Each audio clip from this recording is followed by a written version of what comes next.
آج کل علم حاصل کرنے کا سب سے پاورفل ذریعہ ہے سوشل میڈیا، اور وہاں پہ ہر طرح کا جاہل ترین آدمی بیٹھا ہوا ہے، اس کو استنجا کرنا آتا نہیں ہے، اور وہ وہاں بیٹھا ہوا قرآن حدیث کے دلائل دے رہا ہے، اور پھر وہ الٹے سیدھے دلائل پڑھنے کے بعد تو اور انسان کا ذہن گڑبڑ ہو جاتا ہے۔ سب سے بڑا اللہ کا فضل، سب سے بڑی اللہ کی رحمت کہ ہمارے سرکار کے قدموں سے ہمیں قرآن ملا ہے، کہ ہمارے سرکار کے قدموں سے ہمیں قرآن ملا ہے، کہ ہمارے سرکار کے قدموں سے ہمیں قرآن ملا ہے۔ اور کہتے ہیں ہمیں تو رسول اللہ کے قدموں سے قرآن ملا ہے، نعوذ باللہ۔ شاید وہ یہ کہنا چاہ رہے ہوں کہ رسول اللہ کے وسیلے سے قرآن ملا، تو بالکل درست ہے۔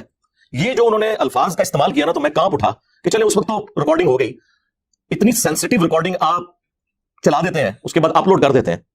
سیدنا عمر نے کہا کہ نبی الاسلام کے لیے اللہ نے وہ پسند کیا جو ان کے پاس ہے، یعنی اس غم کو وہ ختم کرنے کی کوشش کر رہے تھے۔ پھر انہوں نے کہا کہ تمہارے پاس یہ اللہ کی کتاب موجود ہے جس کے ذریعے اللہ نے تمہارے نبی کو ہدایت دی، تم اس کتاب کو پکڑو تو ہدایت پا جاؤ گے۔ یہ اللہ کی کتاب ہے۔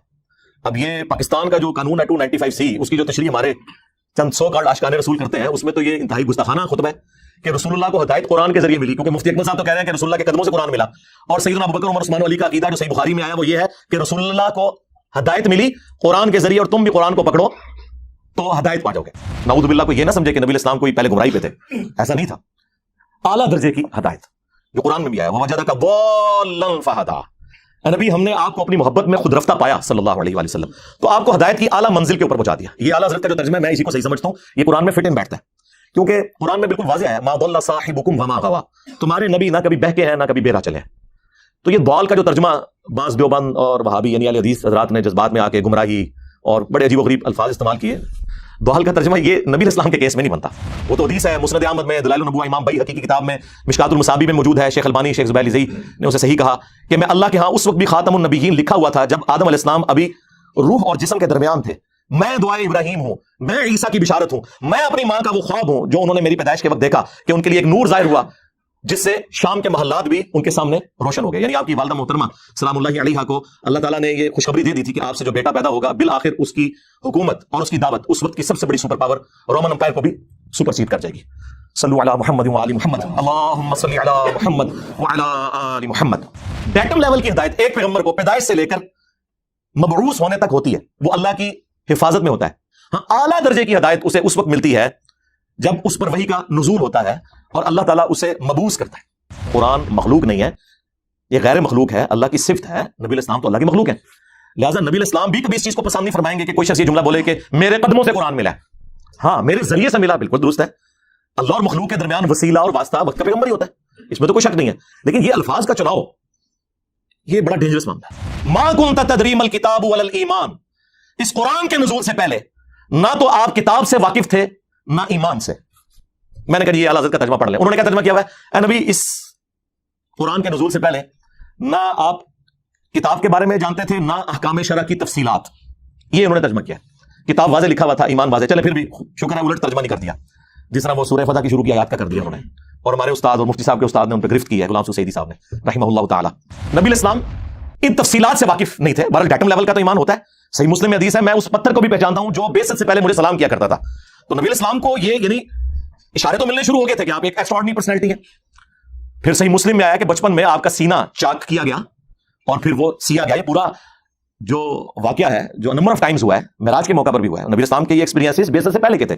قل ما یکون لی ان ابدلہ من تلقاء نفسی، اے نبی تم فرما دو کہ مجھے تو کوئی اختیار حاصل نہیں کہ میں اپنی خواہش نفس سے اس قرآن کو بدل دوں۔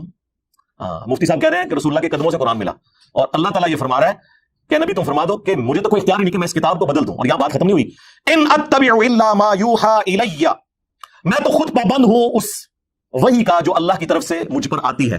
اس کتاب کو بدلنے کا کہہ رہے ہو؟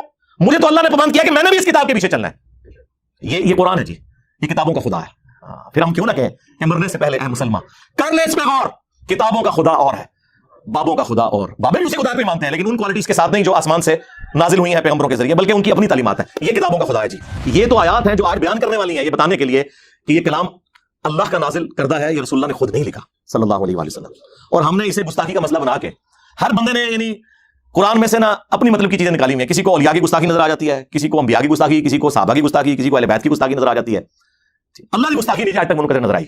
کدھر تسی پڑھے یہ اللہ کا گستاخ ہے، گستاخ اولیاء ہے، گستاخ رسول ہے، گستاخ اہل بیت، گستاخ صحابہ، گستاخ اللہ۔ ایک ٹنگ کر سنی سے اللہ نے سکے ہونے تے گل کرنا، ہاں اللہ نے تمہیں سائڈ تے رکھے ہے، وہ کہتے ہیں ان کائنات کا نظام بابے چلا رہے ہیں، اہل بیت چلا رہے ہیں، انبیاء چلا رہے ہیں، نعوذ باللہ۔ صحیح مسلم کی حدیث 2750، نبی علیہ السلام سے پوچھا گیا کہ آپ پیر کا منڈے کا روزہ کیوں رکھتے ہیں؟ تو فرمایا فیہ ولدت وفیہ انزل علیہ، اس دن میں پیدا ہوا اور اس دن مجھ پر پہلی دفعہ وحی نازل ہوئی۔ یعنی پیدائش کی خوشی اور جشن قرآن کی خوشی کو نبی علیہ السلام نے ایک جگہ جمع کیا، سال بعد نہیں، ہر مہینے نہیں، ہر ہفتے منڈے کا روزہ رکھے۔ الحمدللہ رب العالمین والصلاة والسلام علی سید الانبیاء والمرسلین وعلی آلہ واصحابہ وازواجہ وامتہ اجمعین الی یوم الدین۔ الحمدللہ آج 16 اکتوبر 2022 کو بمطابق 19 ربیع الاول 1444 ہجری میں سنڈے کے دن ہمارا یہ پبلک سیشن نمبر 64 ہونے جا رہا ہے انشاءاللہ تعالی۔ آپ کے یہ سوالات ریئل ٹائم پرچیوں کی شکل میں میرے پاس آ چکے ہیں، انہیں میں بعد میں ڈسکس کروں گا۔ پہلے ایک کرنٹ افیئر کے طور پر ایک ایشو میں ڈسکس کرنے جا رہا ہوں، اور وہ ہمارے استاد مفتی اکمل صاحب سے ریلیٹڈ ہے، حفظہ اللہ تعالی۔ استاد میں اس لیے کہہ رہا ہوں کہ 1996 میں واہ کینٹ میں دعوت اسلامی کے زیر اہتمام جو اجتماعی اعتکاف ہوا تھا، آلموسٹ 500 پلس اس ٹائم لوگ اس میں ہوتے تھے، بہت بڑی مسجد میں۔ تو اس میں ہم نے بھی ان کے ساتھ اعتکاف کیا تھا، وہ اعتکاف کروایا کرتے تھے، اس میں درس و بیان کا سلسلہ ہوتا تھا۔ اس اعتبار سے ان سے ایک عقیدت اس وقت سے تھی، اس وقت تو خیر وہ بھی آپ سمجھ لیں درس نظامی میں انہوں نے ابھی داخلہ بھی شاید نہیں لیا تھا، اور بعد میں پھر ایک 99 میں ملاقات ہوئی، ایگزیکٹ اس رات جس رات وہ پاکستان فائنل ہارا تھا ورلڈ کپ کا آسٹریلیا سے، آخری رات تھی۔ اس کے بعد پھر ان سے ملاقات نہیں ہوئی۔ پھر جب کیو ٹی وی شروع ہوا تو وہ اس پہ چلے گئے، تو مجھے پتا تھا کہ ان کی جتنی سپیکنگ پاور ہے وہ میڈیا میں سروائیو کریں گے، اور دیکھ لیں ماشاءاللہ آج 21-22 سال ہو گئے ہیں بیٹھے ہوئے میڈیا میں۔ تو اسی ربیع الاول شریف کے اندر 1444 ہجری میں ان کا ایک ویڈیو کلپ اگلے دن ایک بھائی نے چلایا، تو بائی چانس میں سن رہا تھا، میں نے دیکھا نہیں، آواز پہچان لی۔ تو اس میں انہوں نے ایک جملہ بولا، یہ جو مروجہ ربیع الاول کو منانے کا جو ایک اختلاف چل رہا ہے، اس کے اوپر ڈسکشن کرتے ہوئے وہ دلائل دے رہے تھے، اور اس میں آپ سمجھ لیں کوئی جذبات کی رو میں وہ بہہ گئے۔ آیت انہوں نے سورہ یونس سے کوٹ کی، اعوذ باللہ من الشیطان الرجیم، بسم اللہ الرحمن الرحیم، قل بفضل اللہ وبرحمتہ فبذلک فلیفرحوا هو خیر مما یجمعون۔ اے نبی ان سے فرماؤ کہ اللہ کے فضل اور رحمت کے ملنے کے اوپر چاہیے کہ خوب خوشیاں منائیں، یہ اس سے بہتر ہے جو دنیا کا انہوں نے متاع جوڑ رکھا ہے۔ اور اس کانٹیکسٹ میں انہوں نے نبی علیہ السلام کا ذکر خیر کیا، یقیناً آپ سے بڑی تو کوئی نعمت ہی نہیں اس امت کے لیے۔ اور پھر اس کانٹیکسٹ میں انہوں نے بات کرتے ہوئے کہا کہ نبی علیہ السلام کی پیدائش کی خوشی جو ہے وہ بدرجہ اولا منانی چاہیے، اور ساتھ انہوں نے ایک جملہ بولا کہ رسول اللہ کے قدموں سے ہمیں قرآن ملا ہے۔ آپ ذرا الفاظ پہ ذرا غور کریں، یہ کوئی علماء والے الفاظ نہیں ہیں کہ آپ اس کی کوئی تعویل کر لیں کہ قدموں سے مراد وہ لے رہے تھے کہ ان کے نقش قدم پہ چل کے ہم وہاں تک پہنچے۔ وہ چونکہ میں بریلوی مکتب پہ میں نے ایک وقت گزارا ہے، ان کا ایک خاص مزاج ہے، ایک چیز کو جب انہوں نے بہت اوپر کرنا ہوتا ہے اس کے مقابلے میں دوسرے کو کم تر شو کرنا ہوتا ہے، تو وہ اس قسم کی اینالوجیز بناتے ہیں، اور کہتے ہیں ہمیں تو رسول اللہ کے قدموں سے قرآن ملا ہے، نعوذ باللہ۔ آج کل علم حاصل کرنے کا سب سے پاورفل ذریعہ ہے سوشل میڈیا، اور وہاں پہ ہر طرح کا جاہل ترین آدمی بیٹھا ہوا ہے، اس کو استنجا کرنا آتا نہیں ہے، اور وہ وہاں بیٹھا ہوا قرآن حدیث کے دلائل دے رہا ہے، اور پھر وہ الٹے سیدھے دلائل پڑھنے کے بعد تو اور انسان کا ذہن گڑبڑ ہو جاتا ہے۔ سب سے بڑا اللہ کا فضل، سب سے بڑی اللہ کی رحمت کہ ہمارے سرکار کے قدموں سے ہمیں قرآن ملا ہے، کہ ہمارے سرکار کے قدموں سے ہمیں قرآن ملا ہے، کہ ہمارے سرکار کے قدموں سے ہمیں قرآن ملا ہے۔ شاید وہ یہ کہنا چاہ رہے ہوں کہ رسول اللہ کے وسیلے سے قرآن ملا، تو بالکل درست ہے۔ یہ جو انہوں نے الفاظ کا استعمال کیا نا، تو میں کانپ اٹھا کہ چلیں اس وقت تو ریکارڈنگ ہو گئی، اتنی سینسٹیو ریکارڈنگ آپ چلا دیتے ہیں، اس کے بعد اپلوڈ کر دیتے ہیں، اس کے بعد اس کے جو نتائج پھر بھگتنے پڑتے ہیں نا، وہ بڑے خطرناک ہوتے ہیں۔ اس سے لوگ بڑے عجیب و غریب عقائد اخذ کرتے ہیں جو اسٹیبلش ہیں غلوف کے درجے کے اندر، اور پھر وہ ساتھ نبی الاسلام کا ذکر خیر کیا کہ اللہ تعالیٰ کا تعارف بھی ہمیں نبی الاسلام کی وجہ سے ہوا، بلکہ انہوں نے کہا ہم اللہ کو تو مانتے اس لیے ہیں کہ وہ نبی الاسلام کا رب۔ ظاہر ہے یہ ایک کہانی، ایک گھڑی ہوئی۔ کیا رسول اللہ کی دنیا میں تشریف آوری سے پہلے اللہ تعالیٰ ایگزسٹ نہیں کرتا تھا؟ اس کے ماننے والے نہیں تھے کیا؟ یہ شیخ احمد سرہندی، جسے یہ لوگ مجدد الافسانی کہتے ہیں، المتوفا 1034 ہجری، ان کا یہ ایک جملہ ہے جو زبان زد عام ہے، جس کا نہ قرآن و سنت سے کوئی لینا دینا ہے اور نہ یہ دین کی تعلیمات میں کسی اعتبار سے فٹ بیٹھتا ہے، بلکہ دین کی تعلیمات بالکل اس کے برعکس ہیں۔ اللہ تعالیٰ تو اس احسان کو اپنی طرف منسوب کرتا ہے، لقد من اللہ علی المؤمنین اذ بعث فیہم رسولا، یہ اللہ کا احسان ہے کہ اس نے رسول بھیجا۔ یہ لوگ کہتے ہیں یہ رسول کا احسان ہے کہ اس نے اللہ کا تعارف کروایا۔ اللہ تعالیٰ کیا فرما رہا ہے؟ یہ اللہ کا احسان ہے کہ اس نے رسول بھیجا انہی میں سے، من انفسہم یتلو علیہم آیاتہ ویزکیہم ویعلمہم الکتاب والحکمہ، جو ان پہ اللہ کی آیات تلاوت کرتے ہیں، ان کا تزکیہ کرتے ہیں، انہیں کتاب و حکمت سکھاتے ہیں، اور اس سے پہلے یہ لوگ کھلی گمراہی میں تھے۔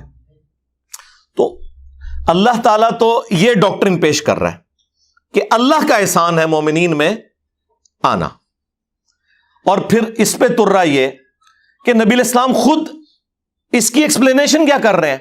جامعہ ترمذی میں حدیث ہے، المستدرک للحاکم کے اندر یہ حدیث موجود ہے، امام حاکم نے اسے صحیح کہا، امام ذہبی نے موافقت کی، شیخ زبیر علی زئی صاحب نے مشکات المصابیح کی تحکیم میں اس حدیث کو صحیح کہا کہ اللہ کے محبوب صلی اللہ علیہ وآلہ وسلم نے فرمایا کہ اللہ سے محبت کرو کہ اس نے تمہیں نعمتوں سے نوازا ہے، اور مجھ سے اس لیے محبت کرو کہ میں اللہ کا رسول ہوں، اور میرے اہل البیت سے اس لیے محبت کرو کہ ان کی نسبت میرے ساتھ ہے۔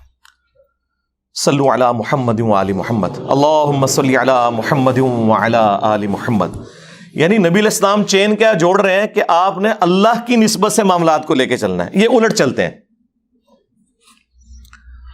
اس کو سپورٹیو وہ سیدنا ابو بکر کا قول ہے صحیح بخاری میں، اور امام بخاری نے سیدنا حسن و حسین کے چیپٹر میں ڈالا ہے رضی اللہ عنہما وعلیہم السلام، کہ محمد کے قرب کو آل محمد کے قرب میں تلاش کرو۔ یہ یعنی اس کو سپورٹیو ایک چیز ہو جاتی ہے اس حوالے سے، الحمدللہ۔ تو اللہ کے محبوب صلی اللہ علیہ وآلہ وسلم کی یہ تربیت پھر آگے ٹریول ہوئی ہے۔ صحیح بخاری میں ایک چیپٹر ہے کتاب الاعتصام بالکتاب والسنہ، کتاب و سنت کو مضبوطی سے پکڑنا۔ وہ چیپٹر آپ کھولیں بالکل اینڈ میں جا کے آتا ہے۔ اس چیپٹر کی دوسری حدیث ہی یہی ہے کہ جب سیدنا ابوبکر کو خلیفہ چنا گیا تو اس سے اگلے دن حضرت ابوبکر صدیق رضی اللہ تعالیٰ عنہ نے صحابہ کرام سے ایک پبلک گیدرنگ کے اندر ایڈریس کیا۔ صحیح بخاری کے الفاظ ہیں کہ حضرت ابوبکر کے ممبر پہ چڑھنے سے پہلے سیدنا عمر ممبر پر آئے، ظاہر وہ ایک سمجھ لیں نقیب محفل کے طور پر، اور انہوں نے چند ایک جملے بولے۔ وہ آپ کو رسول اللہ کی تربیت صلی اللہ علیہ وآلہ وسلم اور خلفائے راشدین کا عقیدہ، ظاہر ہے سیدنا ابوبکر کی موجودگی میں اگر حضرت عمر یہ خطبہ دے رہے ہیں اور مولا علی علیہ السلام بھی موجود ہیں، سیدنا عثمان بھی موجود ہیں رضی اللہ عنہم اجمعین وعلیہم السلام اجمعین، تو سب کی موجودگی میں حضرت عمر نے خطبہ دیا، اور انہوں نے کہا، ظاہر ہے صحابہ کا غم تازہ تھا، انہوں نے کہا کہ اللہ تعالیٰ نے اپنے نبی علیہ السلام کے لیے وہ چیز پسند فرمائی جو اس نے اپنے پاس رکھی ہے۔ ظاہر ہے کسی بھی انسان کے لیے سب سے بڑا قرب اللہ کی ذات ہو سکتی ہے، یقیناً رسول اللہ کا دنیا سے جانا یہ ہمارے لیے تو ایک غم کا باعث ہے، لیکن اللہ کے نبی علیہ السلام کے لیے تو ایک جنتوں کا دروازہ، اللہ کے قرب کا دروازہ کھل گیا۔ وَلَلْآخِرَةُ خَيْرٌ لَكَ مِنَ الْأُولَى، ظاہر ہے آج کی جو رسول اللہ کی زندگی ہے وہ اس زندگی سے افضل ہے جو دنیا میں گزاری انہوں نے، اور قیامت کی اس سے افضل ہوگی، اور جنت کی اس سے بھی افضل ہوگی۔ ہر آنے والا لمحہ پہلے سے بہتر ہے. تو سیدنا عمر نے کہا کہ نبی علیہ السلام کے لیے اللہ نے وہ پسند کیا جو ان کے پاس ہے، یعنی اس غم کو وہ ختم کرنے کی کوشش کر رہے تھے. پھر انہوں نے کہا کہ تمہارے پاس یہ اللہ کی کتاب موجود ہے جس کے ذریعے اللہ نے تمہارے نبی کو ہدایت دی، تم اس کتاب کو پکڑو تو ہدایت پا جاؤ گے. یہ اللہ کی کتاب ہے. اب یہ پاکستان کا جو قانون ہے 295C، اس کی جو تشریح ہمارے چند سو کارڈ عاشقان رسول کرتے ہیں، اس میں تو یہ انتہائی گستاخانہ خطبہ ہے کہ رسول اللہ کو ہدایت قرآن کے ذریعے ملی، کیونکہ مفتی اکمل صاحب تو کہہ رہے ہیں کہ رسول اللہ کے قدموں سے قرآن ملا. اور سیدنا ابوبکر، عمر، عثمان و علی کا عقیدہ جو صحیح بخاری میں آیا وہ یہ ہے کہ رسول اللہ کو ہدایت ملی قرآن کے ذریعے، اور تم بھی قرآن کو پکڑو تو ہدایت پا جاؤ گے. اچھا، اس ہدایت سے مراد نعوذ باللہ کوئی یہ نہ سمجھے کہ نبی علیہ السلام کوئی پہلے گمراہی پہ تھے، ایسا نہیں تھا. اعلیٰ درجے کی ہدایت جو قرآن میں بھی آیا، وَوَجَدَكَ ضَالًّا فَهَدَىٰ. اے نبی، ہم نے آپ کو اپنی محبت میں خود رفتہ پایا صلی اللہ علیہ وآلہ وسلم، تو آپ کو ہدایت کی اعلیٰ منزل کے اوپر پہنچا دیا. یہ اعلیٰ حضرت کا جو ترجمہ ہے میں اسی کو صحیح سمجھتا ہوں، یہ قرآن میں فٹ ان بیٹھتا ہے، کیونکہ قرآن میں بالکل واضح آیا مَا ضَلَّ صَاحِبُكُمْ وَمَا غَوَىٰ. تمہارے نبی نہ کبھی بہکے ہیں نہ کبھی بے راہ چلے ہیں. تو یہ ضال کا جو ترجمہ بعض دیوبند اور وہابی یعنی اہل حدیث حضرات نے جذبات میں آ کے گمراہی اور بڑے عجیب و غریب الفاظ استعمال کیے، ضال کا ترجمہ یہ نبی علیہ السلام کے کیس میں نہیں بنتا. اور قرآن میں اس کی کئی ایک ایگزامپلس موجود ہیں. یوسف علیہ السلام کے بھائیوں نے اپنے باپ کا قرب حاصل کرنے کے لیے جو جملے بولے تھے سورہ یوسف میں کہ ہمارے والد جو ہیں یوسف سے زیادہ محبت کرتے ہیں جبکہ ہم ایک مضبوط جماعت ہیں. ان ابانا لفی ضلال مبین. بے شک ہمارے ابا جان تو ان کی محبت میں ڈوب چکے ہیں. یہ تو نہیں کہہ رہے تھے کہ ابا جان ہمارے گمراہ ہیں، ظاہر ہے وہ پیغمبر تھے اور پیغمبر کے بیٹے تھے، وہ پیغمبر کے صحابی تھے، ان کے ماننے والے تھے، کوئی کافر تو نہیں تھے. اور آگے بھی چل کے جب یوسف علیہ السلام کی خوشبو انہیں آتی ہے تو اور وہ کہتے ہیں اگر تم مجھے یعنی میرے بارے میں کوئی غلط گمان نہ کرو تو مجھے تو یوسف کی خوشبو آ رہی ہے، تو وہاں پر بھی ان کے گھر والے کہتے ہیں آپ تو اپنی اسی پرانی محبت میں ہیں. اور ضلالک القدیم کے الفاظ ہیں، تو اس میں جو سعودی عرب سے قرآن شائع ہوا ہے نا وہابیوں کا، صلاح الدین یوسف صاحب کا، انہوں نے بھی حاشیے میں لکھا ہے کہ یہاں جو ہے اس سے مراد گمراہی نہیں ہے بلکہ محبت میں ڈوبنا ہے. تو لہٰذا یہ اب جھگڑا چھوڑ دیں. میرا خیال ہے چپ کر کے جو اعلیٰ حضرت نے ترجمہ کیا ہے نا اسی کو صحیح مانے، وہ فٹ ان بیٹھتا ہے. مولانا مودودی رحمہ اللہ نے بھی، اور ایون ہمارے استاد ڈاکٹر اسراف صاحب رحمہ اللہ تعالیٰ وہ بھی اس کا ترجمہ اسی انداز میں کرتے تھے. نبی علیہ السلام کے لیے جب ضال کا لفظ آئے گا تو وہ وَلَضَّالِّينَ والا نہیں ہوگا، محبت میں، یعنی رسول اللہ اللہ کی محبت میں خود رفتہ تھے. ڈیٹم لیول کی ہدایت ایک پیغمبر کو پیدائش سے لے کر مبعوث ہونے تک ہوتی ہے، وہ اللہ کی حفاظت میں ہوتا ہے. ہاں، اعلیٰ درجے کی ہدایت اسے اس وقت ملتی ہے جب اس پر وحی کا نزول ہوتا ہے اور اللہ تعالیٰ اسے مبعوث کرتا ہے.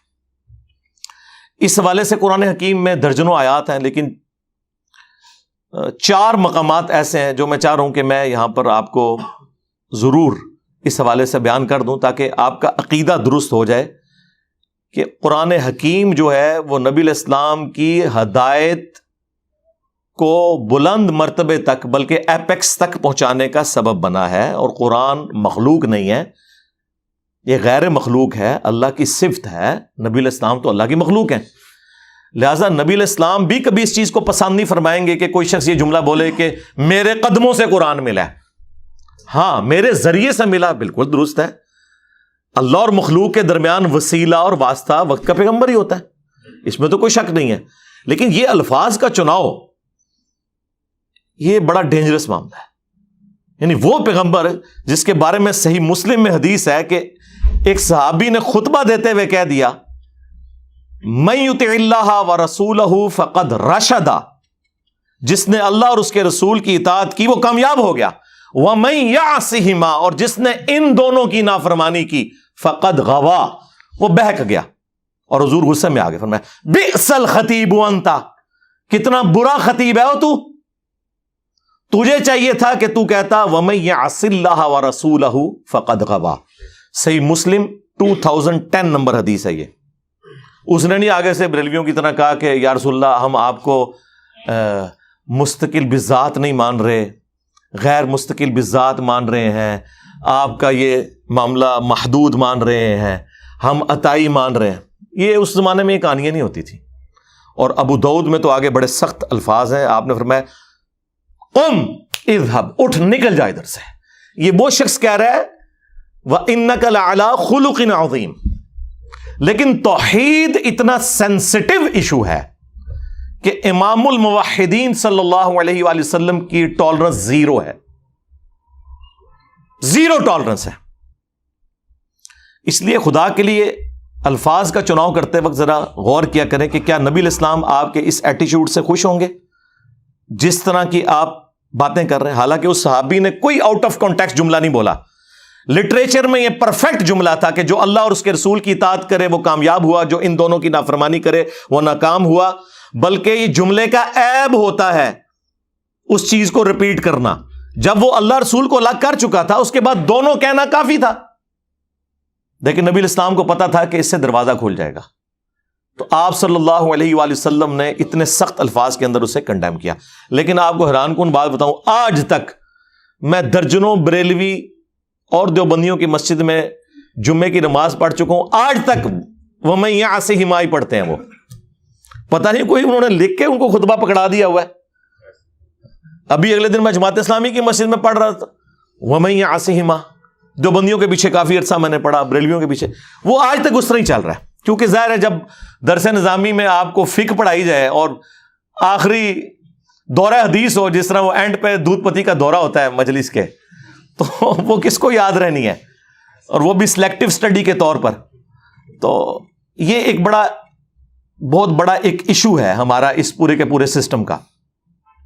خیر وہ میں آپ کو نبی الاسلام کا جو عقیدہ اور خلفائے راشدین کا عقیدہ تو یہ کور ہوا اس میں. اب میں آپ کو وہ آیت مبارکہ بتاتا ہوں. سورہ الشورى، پارہ نمبر ہے 25، سورت نمبر ہے 42. اس کے اینڈ پہ جا کے اللہ تعالیٰ نے یہ عقیدہ بالکل کلیئر کر دیا. میرے پاس ایک بار میرے والد صاحب کے ایک دوست، بلکہ ہمارے وہ پیر بھائی بھی سیال شریف وہ بیت تھے، ابھی بھی ہیں ماشاءاللہ، ڈاکٹر صاحب. وہ آئے تو ان دنوں میں نیا گمراہ ہوا تھا، 2008 کی بات ہے. تو مجھے آتے ہی انہوں نے پہلا سوال کیا کہ آپ کا نبی اسلام کے بارے میں کیا عقیدہ ہے کہ آپ کو نبوت کب ملی؟ میں نے کہا جی جو آپ کا عقیدہ ہے کہ عمر مبارک جب 40 سال ہوئی تو آپ مبعوث ہوئے. بہرحال نبی پیدائش سے لے کر اس وقت تک اللہ کا پیغمبر ہوتا ہے، وہ اللہ کی حفاظت میں ہوتا ہے. اور میں نے کہا یہ اعلیٰ حضرت نے بھی یہی لکھا ہوا ہے. کہتے ہیں کدھر لکھا ہے؟ میں نے کہا یہ کنز الایمان شریف میں نے اتار لیا اور میں نے کہا یہ سورہ الشورى میں پڑھنے لگا ہوں. جو اس سے عقیدہ بنتا ہے اعلیٰ حضرت کا ترجمہ پڑھوں گا. آپ مجھے بتا دیں کہ میں اس کے علاوہ کوئی اور عقیدہ رکھ سکتا ہوں. خیر وہ جب انہوں نے سنا خاموش ہو گئے. مانا یا نہیں مانا یہ الگ بات ہے، لیکن خاموش ہو گئے. یہ وہ آیات ہیں جی، آیت نمبر 51، وَمَا كَانَ لِبَشَرٍ أَن يُكَلِّمَهُ اللَّهُ. اور کسی انسان کی یہ شان ہی نہیں کہ اللہ تعالیٰ اس سے کلام کرے، الا وحیًا. ہاں یہ ہے کہ اللہ تعالیٰ اس پر وحی بھیجے، یعنی ایکسیپشن دی جا رہی ہے پیغمبروں کی. او من وراء حجاب، یا پھر پردے میں اللہ تعالیٰ گفتگو فرمائے، جس طرح کہ موسیٰ علیہ السلام کے ساتھ ہوئی کوہ طور پر، اور ہمارے محبوب صلی اللہ علیہ وآلہ وسلم کے ساتھ ہوئی شب معراج. او یرسل رسولا، یا اس کی طرف کوئی رسول بھیج دے، فیوحی بإذنہ ما یشاء، اور وہ وحی کر دے اللہ تعالیٰ کے اذن کے ساتھ، جو اللہ تعالیٰ اذن دے. جو کچھ اللہ تعالیٰ نے وحی کرنا ہے وہ پیغمبر کی طرف وحی کر دے وہ فرشتہ. انہ علی حکیم، بے شک وہ اونچا ہے، حکمت والا ہے، بلند و بالا ہے. وَكَذَلِكَ أَوْحَيْنَا إِلَيْكَ، اور بالکل اس طریقے سے اے نبی ہم نے آپ کی طرف بھی وحی کی. روحم من امرنا، اپنی طرف سے امر روح.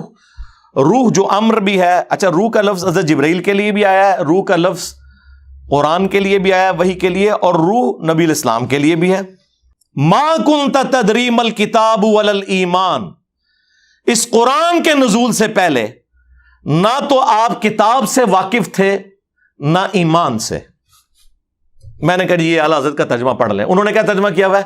اے نبی, اس قرآن کے نزول سے پہلے نہ آپ کتاب کے بارے میں جانتے تھے نہ احکام شرع کی تفصیلات. یہ انہوں نے ترجمہ کیا ہے. کتاب واضح لکھا ہوا تھا, ایمان واضح. چلیں پھر بھی شکر ہے الٹ ترجمہ نہیں کر دیا, جس طرح وہ سورہ فتح کی شروع کی آیات کا کر دیا انہوں نے, اور ہمارے استاد اور مفتی صاحب کے استاد نے ان پہ گرفت کی ہے, غلام سعود سعیدی صاحب نے رحمہ اللہ تعالی. تو یہاں پہ ترجمہ انہوں نے کافی حد تک ٹھیک کیا. یعنی نبی الاسلام ان تفصیلات سے واقف نہیں تھے. بہرحال ڈیٹم لیول کا تو ایمان ہوتا ہے. صحیح مسلم میں حدیث ہے, میں اس پتھر کو بھی پہچانتا ہوں جو بعثت سے پہلے مجھے سلام کیا کرتا تھا. تو نبی الاسلام کو یہ یعنی اشارے تو ملنے شروع ہو گئے تھے کہ آپ ایک ایکسٹرا آرڈنری پرسنالٹی ہیں. پھر صحیح مسلم میں آیا کہ بچپن میں آپ کا سینہ چاک کیا گیا اور پھر وہ سیا گیا. یہ پورا جو واقعہ ہے جو نمبر آف ٹائمز ہوا ہے, معراج کے موقع پر بھی ہوا ہے. نبی الاسلام کے یہ ایکسپیرینسز بعثت سے پہلے کے تھے. وَلَكِنْ جَعَلْنَاهُ نُورًا نَهْدِي بِهِ مَن نَّشَاءُ مِنْ عِبَادِنَا, بلکہ ہم نے اس قرآن کو نور اور ہدایت بنا دیا ہے. اس کے ذریعے ہم ہدایت دیتے ہیں اپنے بندوں میں سے جسے چاہتے ہیں. وَإِنَّكَ لَتَهْدِي إِلَىٰ صِرَاطٍ مُسْتَقِيمٍ, اور بے شک اے محبوب صلی اللہ علیہ وسلم آپ لوگوں کو صراط مستقیم کی طرف ہدایت دیتے ہیں. نبی الاسلام سراپا ہدایت ہیں, لیکن وہ ہدایت کی اعلیٰ منزل پہ قرآن کے ذریعے آپ کو پہنچایا گیا. وَوَجَدَكَ ضَالًّا فَهَدَىٰ, ہم نے آپ کو اپنی محبت میں خود رفتہ پایا. اور ظاہر ہے یہ خود رفتہ بھی خود سے تو نہیں پایا, اللہ نے ہی ان کی جبلت میں رکھا. وہ تو حدیث ہے مسند احمد میں, دلائل النبوہ امام بیہقی کی کتاب میں, مشکات المصابیح میں موجود ہے. شیخ البانی شیخ زبیر لزئی نے اسے صحیح کہا کہ میں اللہ کے ہاں اس وقت بھی خاتم النبیین لکھا ہوا تھا جب آدم علیہ السلام ابھی روح اور جسم کے درمیان تھے. میں دعائے ابراہیم ہوں, میں عیسیٰ کی بشارت ہوں, میں اپنی ماں کا وہ خواب ہوں جو انہوں نے میری پیدائش کے وقت دیکھا کہ ان کے لیے ایک نور ظاہر ہوا جس سے شام کے محلات بھی ان کے سامنے روشن ہو گئے. یعنی آپ کی والدہ محترمہ سلام اللہ علیہا کو اللہ تعالیٰ نے یہ خوشخبری دے دی تھی کہ آپ سے جو بیٹا پیدا ہوگا بالآخر اس کی حکومت اور اس کی دعوت اس وقت کی سب سے بڑی سپر پاور رومن امپائر کو بھی سپر چیٹ کر جائے گی. صلو علی محمد وآل محمد, اللہم صلی علی محمد وعلی آل محمد. تو نبی الاسلام کی پرسنالٹی ایک ایکسٹرا آرڈنری پرسنالٹی. اچھا, اب اس عقیدے کو آپ مزید سمجھیں. سورہ یونس کی وہ آیات,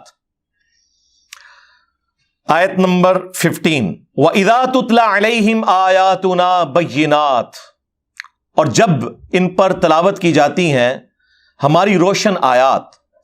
قَالَ الَّذِينَ لَا يَرْجُونَ لِقَاءَ نَأْتِ بِقُرْآنٍ غَيْرِ هَذَا, تو جو لوگ ہماری ملاقات کے منکر ہیں نا, انہیں کوئی امید نہیں کہ مر کے ہم نے اللہ کو منہ دکھانا ہے. وہ نبی علیہ السلام سے کہتے ہیں کہ کوئی اور قرآن لے آؤ, یہ بڑا سخت قرآن ہے, یہ تو بالکل کوئی کمپرومائز ہی نہیں کرتا. جس طرح آپ کو بھی لوگ کہتے ہیں میٹھی میٹھی باتیں کریں, یہ سیم باتیں نبی علیہ السلام کو بھی لوگ کرتے تھے کہ یہ قرآن تو سیدھے سیدھے فتوے ہیں, تو قرآن بدلو, کوئی اور قرآن لے کر آؤ. او بدل, یا اسے تبدیل کر دیں, تھوڑا سا سافٹ کر دیں, کوئی طارق جمیل ٹچ ڈال دیں اس کے اندر, کوئی غامدی ٹچ تھوڑا سا ڈال دیں. لیکن قرآن تو آپ کو پتہ ہے وہ تو تذکیر کی کتاب ہے. وَأُوحِيَ إِلَيَّ هَذَا الْقُرْآنُ لِأُنذِرَكُم بِهِ وَمَن بَلَغَ, نبی تم فرماؤ صلی اللہ علیہ وآلہ وسلم, یہ قرآن تو مجھے وہی اس لیے کیا گیا کہ میں تمہیں ڈر سنا دوں, اور جس تک یہ کتاب پہنچے. یہ تو انذار کی کتاب ہے, تبشیر بھی ہے, لیکن ان کے لیے جو بات مان جائے. ہاں, جو بات نہیں ماننے والے اور جو مانے ہوئے ہیں ان کا بھی قبلہ درست کرنے کے لیے کتاب انذار ہے. تو آپ کوئی اور قرآن لے آئیں یا اسے بدل دیں. قُلْ مَا يَكُونُ لِي أَنْ أُبَدِّلَهُ مِنْ تِلْقَاءِ نَفْسِي, اے نبی تم فرما دو کہ مجھے تو کوئی اختیار حاصل نہیں کہ میں اپنی خواہش نفس سے اس قرآن کو بدل دوں. مفتی صاحب کہہ رہے ہیں کہ رسول اللہ کے قدموں سے قرآن ملا، اور اللہ تعالیٰ یہ فرما رہا ہے کہ نبی تم فرما دو کہ مجھے تو کوئی اختیار ہی نہیں کہ میں اس کتاب کو بدل دوں. اور یہاں بات ختم نہیں ہوئی. ان اتبع الا ما یوحى الی، میں تو خود پابند ہوں اس وحی کا جو اللہ کی طرف سے مجھ پر آتی ہے. اس کتاب کو بدلنے کا کہہ رہے ہو؟ مجھے تو اللہ نے پابند کیا کہ میں نے بھی اس کتاب کے پیچھے چلنا ہے. یہ قرآن ہے جی، یہ کتابوں کا خدا ہے. پھر ہم کیوں نہ کہیں کہ مرنے سے پہلے اے مسلمان کر لے اس پہ غور. کتابوں کا خدا اور ہے، بابوں کا خدا اور. بابے بھی اسی خدا کو ہی مانتے ہیں، لیکن ان کوالٹیز کے ساتھ نہیں جو آسمان سے نازل ہوئی ہیں پیغمبروں کے ذریعے، بلکہ ان کی اپنی تعلیمات ہیں. یہ کتابوں کا خدا ہے جی. انی اخاف ان عصیت ربی عذاب یوم عظیم، بے شک میں تو خود خوف کھاتا ہوں اس بات سے کہ بالفرض اگر میں نے بھی اپنے رب کی نافرمانی کی تو بڑے دن کا عذاب مجھے بھی آ پکڑے گا. اللہ اکبر. سوائے شیخ عبد القادر جیلانی کے، کیونکہ وہ تو اس وقت تک جنت میں نہیں جائیں گے جب تک کہ سارے مریدوں کو نہ لے جائیں. پھر ٹھیک ہی آپ سے کہتے ہیں نا قرآن حدیث ڈائریکٹ نہ پڑھو گمراہ ہو جاؤ گے. قرآن تو پھر ننگی تلوار ہے. اور یہ آیت صرف سورہ یونس میں نہیں آئی، یہ 3 جگہ آئی ہے. سورہ یونس میں، سورہ الزمر کے اندر آئی ہے، سورۃ الانعام میں آئی ہے. قل انی اخاف ان عصیت ربی عذاب یوم عظیم. نبی تم فرماؤ کہ میں تو خود اس بات سے خوف کھاتا ہوں کہ بالفرض اگر میں نے بھی اپنے رب کی نافرمانی کی تو بڑے دن کا عذاب مجھے بھی آ پکڑے گا. اور ایک اور آیت ہے سورہ بنی اسرائیل میں، یقین کریں میں جب وہ آیت پڑھتا ہوں نا، وہ تو ڈاکٹر سرار صاحب بھی پڑھتے ہوئے خوف کھا گئے تھے یقیناً. اس کا آپ ترجمہ آپ نے اعلیٰ حضرت کا پڑھ لینا ہے اور پھر مجھے بتانا ہے کہ میں نے کہیں پہ کوئی ڈنڈی ماری ہے تو آپ مجھے پکڑ لیں. سورہ بنی اسرائیل میں اللہ تعالیٰ نے نبی اسلام کے حوالے سے ذکر کیا. اب یہ ظاہر ہے سمجھانے کے لیے، کافروں پر غصہ ہے، لیکن ظاہر ہے کہ اللہ تعالیٰ اپنی تعلیمات میں تو بہت اسٹرکٹ ہے. آیت نمبر ہے 73. وَإِن كَادُوا لَيَفْتِنُونَكَ عَنِ الَّذِي أَوْحَيْنَا إِلَيْكَ، اور یہ لوگ تو تلے ہوئے ہیں اے نبی علیہ السلام کہ آپ کو ہٹا دیں اس وحی سے جو ہم نے آپ کی طرف کی ہے. یعنی کافروں کا پورا پریشر ہے کہ آپ قرآن کی اتباع کرنا چھوڑ دیں. نعوذ باللہ. لِتَفْتَرِيَ عَلَيْنَا غَيْرَهُ، تاکہ آپ ہماری طرف کوئی جھوٹی بات منسوب کر دیں. وہی جو سورہ یونس میں آیا تھا نا کہ قرآن کو بدلو یا کوئی اور قرآن لے کر آؤ، اسی کی ایکسپلینیشن ہے کہ یہ بھی تلے ہوئے ہیں کہ آپ اس وحی سے ہٹ جائیں اور کوئی اپنی طرف سے بات بنا کے ہماری طرف منسوب کرتے ہیں. وَإِذًا لَاتَّخَذُوكَ خَلِيلًا، اور اگر ایسا ہو جائے تو پھر یہ آپ کو دوست بنا لیں گے کہ ہاں جی بالکل ٹھیک ہے، اس طرح نہیں گلاں کرو نا، کوئی کمپرومائز کرو. ٹھیک ہے جی، یہ کیوں یا کچھ اپنی مانے کچھ ہماری منوائیں. وَلَوْلَا أَن ثَبَّتْنَاكَ، اور اے نبی اگر ہم آپ کو ثابت قدم نہ رکھتے، اللہ نے اپنی طرف منسوب کیا. لَقَدْ كِدتَّ تَرْكَنُ إِلَيْهِمْ شَيْئًا قَلِيلًا، تو یقیناً آپ بھی کچھ نہ کچھ کافروں کی طرف جھک ہی جاتے، یعنی گمراہ نہیں ہو جاتے. مراد یہ کہ اگر ہم آپ کو نہ تھامتے تو آپ بھی کوئی کمپرومائز ان کے ساتھ تھوڑا بہت کر لیتے. اذا لأذقناك ضعف الحیات وضعف الممات، اور اگر ایسا ہوتا تو ہم آپ کو دنیا کی زندگی میں بھی دگنا عذاب دیتے اور آخرت کی زندگی میں بھی دگنا عذاب دیتے. ثم لا تجدوا لك علينا نصيرا، اور پھر آپ ہمارے مقابلے پہ کسی کو اپنا مددگار بھی نہ پاتے. اے نبی اگر آپ کوئی ایسا کام کر دیتے، ظاہر ہے کہ ایسا ہوا نہیں ہے، یہ سمجھانے کے لیے، لیکن یہ آپ کو سینسٹیوٹی بتا دے گا اللہ تعالیٰ کی توحید کے معاملے میں. ایک تو یہ سخت آیات ہیں، اور ایک اور سورۃ الحاقہ کا آخری رکوع. میں نے جب پہلی بار پڑھا تھا تو میں ہل گیا تھا کہ یار دیکھیں یہ بھی تو قرآن میں آیات تھی نا، اور ان آیات کی تلاوت وہ بارِ شریعت میں لکھا ہوا ہے کہ اس قسم کی جو آیات ہے نا ان کی صرف تلاوت کی جائے گی، ان کا ترجمہ یا تفسیر یا درس و بیان کرنا حرام ہے. ہاں جی ہاں، یعنی وہ اللہ کو ٹیچ کرنا چاہ رہے ہیں کہ یہ تو نے جو قرآن نازل کیا ہے نا، یہ ہم ڈیسائیڈ کریں گے کہ کون سی چیز پڑھنی ہے کون سی نہیں. اللہ اکبر.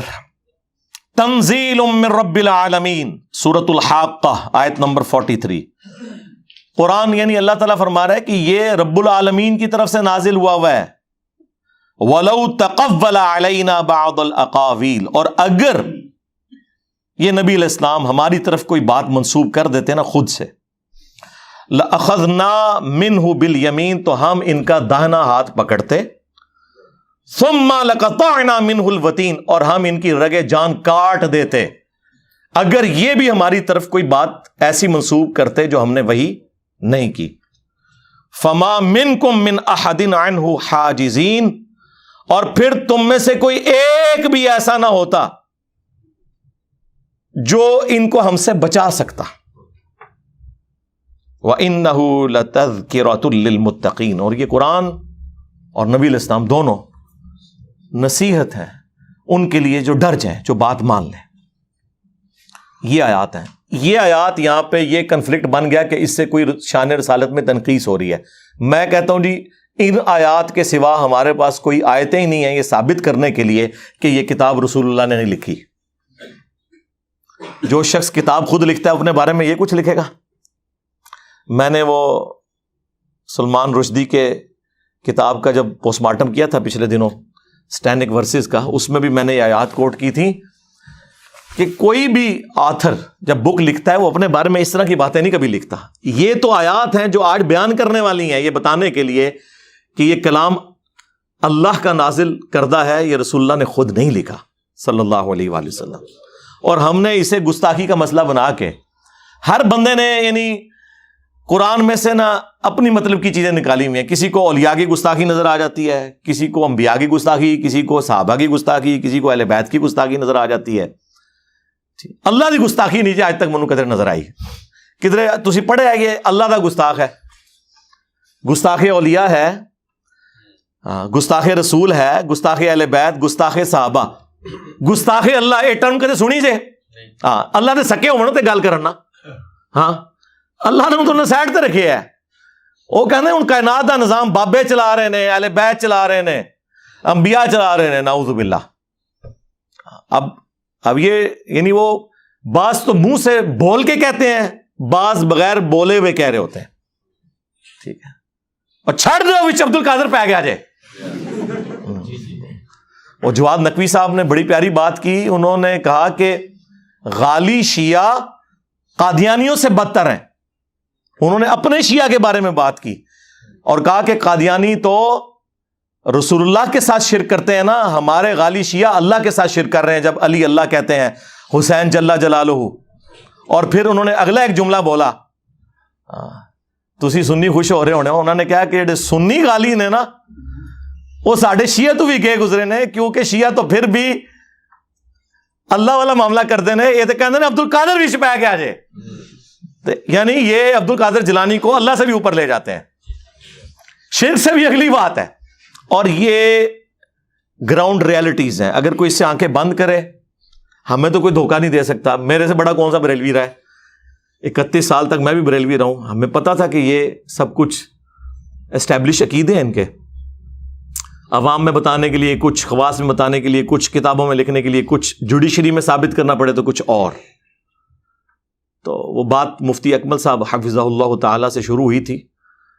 ہم انہیں کہیں گے کہ آپ اس کے اوپر رجوع ریکارڈ کروائیں اپنا، اور اپنے الفاظ کے چناؤ کو. میں وہ والا کام نہیں کروں گا بریلویوں والا، گستاخ ہو گیا 295C لا دو، ایک ہی سزا سر تن سے جدا. نہیں، بٹ ٹھیک ہے، سلپ آف ٹنگ ہو گیا ہے، جذبات میں کوئی بات کر دی ہے، ٹھیک ہے. ہم علمی طریقے سے اپنا مقدمہ آپ کے سامنے رکھیں گے، آپ کی عوام کے سامنے رکھیں گے، ٹھیک ہے. اب وہ جو آپ نے میلاد کے حوالے سے بات کی تھی اس میں بھی تھوڑا سا میں عرض کر دوں کہ وہ جو آپ نے آیت پڑھی تھی نا وہ تو قرآن کے بارے میں تھی تعویل خاص کے اعتبار سے. اس سے جو پچھلی آیت ہے سورہ یونس کی آیت نمبر 57، اس میں اللہ تعالیٰ کیا فرما رہا ہے؟ یا ایھا الناس قد جاءتکم موعظۃ من ربکم وشفاء لما فی الصدور وہدی ورحمۃ للمؤمنین. اے پوری انسانیت، بے شک تمہارے پاس آ گئی ہے کون سی کتاب ہے؟ جو واعظ ہے اور شفا ہے دلوں کی بیماریوں کی، سب سے بڑی بیماری شرک، اور مومنین کے لیے اس میں رحمت ہے، ہدایت ہے۔ اور پھر ساتھ آیا قل بفضل اللہ وبرحمتہ فبذالک فلیفرحوا، اے نبی ان سے فرماؤ کہ اللہ کی رحمت اور فضل کے اوپر ان کو چاہیے خوب خوشیاں مناؤ، یعنی جشن قرآن مناؤ۔ یہ نہ کہو کہ قرآن ڈائریکٹ پڑھو گے تو گمراہ ہو جاؤ گے، اے جشن قرآن ہے اور رہ جاتے حدیث ڈائریکٹ نہ پڑھو گمراہ ہو جاؤ گے، یہ جشن قرآن ہے۔ ہاں اس کی کرالری میں نبی علیہ السلام کو بھی آپ بالکل، آپ علیہ السلام بھی اللہ کی نعمت ہے، اس میں کوئی شک نہیں۔ لقد من اللہ علی المؤمنین اذ بعث فیہم رسولا، اللہ کا احسان ہے، وہ نعمت ہے کہ جس کا احسان اللہ تعالیٰ نے مومنین کے اوپر جتایا ہے۔ وما ارسلناک الا رحمۃ للعالمین، نبی علیہ السلام تو رحمت ہے تمام جہان والوں کے لیے۔ کرالری کے طور پہ درست ہے آپ کی بات۔ تو ہم میلاد کے قائل ہیں میرے بھائی، اس آیت مبارکہ سے قرآن کی جشن قرآن ثابت ہوا، اور آپ نے کرالری کے طور پر جشن میلاد مصطفیٰ صلی اللہ علیہ وآلہ وسلم ثابت کیا، اور ہمارے نبی نے دونوں چیزوں کو ایک جگہ جمع کر دیا۔ صحیح مسلم کی حدیث 2750، نبی علیہ السلام سے پوچھا گیا کہ آپ پیر کا، منڈے کا روزہ کیوں رکھتے ہیں؟ تو فرمایا فیہ ولدت وفیہ انزل علیہ، اس دن میں پیدا ہوا اور اس دن مجھ پر پہلی دفعہ وحی نازل ہوئی۔ یعنی پیدائش کی خوشی اور جشن قرآن کی خوشی کو نبی علیہ السلام نے ایک جگہ جمع کیا، سال بعد نہیں، ہر مہینے نہیں، ہر ہفتے منڈے کا روزہ رکھ کے۔ رہ گیا یہ مروجہ جو معاملات ہیں، اس میں کس حد تک ہم معاملات کو درست سمجھتے ہیں، کن چیزوں کو ہم غلو پر مبنی سمجھتے ہیں، وہ میں محفل میلاد 2 ہفتے پہلے یہاں پہ ریکارڈ کروا چکا ہوں اسی گرین پگڑی کے اندر، وہ آپ دیکھ لیں۔ یہاں پہ بھی محفل میلاد ہم نے کی تھی، اور آلموسٹ 25-30 کے قریب جو سوالات ہیں پبلک کے وہ میں نے ایڈریس کر دیے تھے۔ صلو علی محمد وآل محمد، اللہم صلی علی محمد وعلی آل محمد واصحاب محمد وازواج محمد وامت محمد اجمعین الی یوم الدین، آمین۔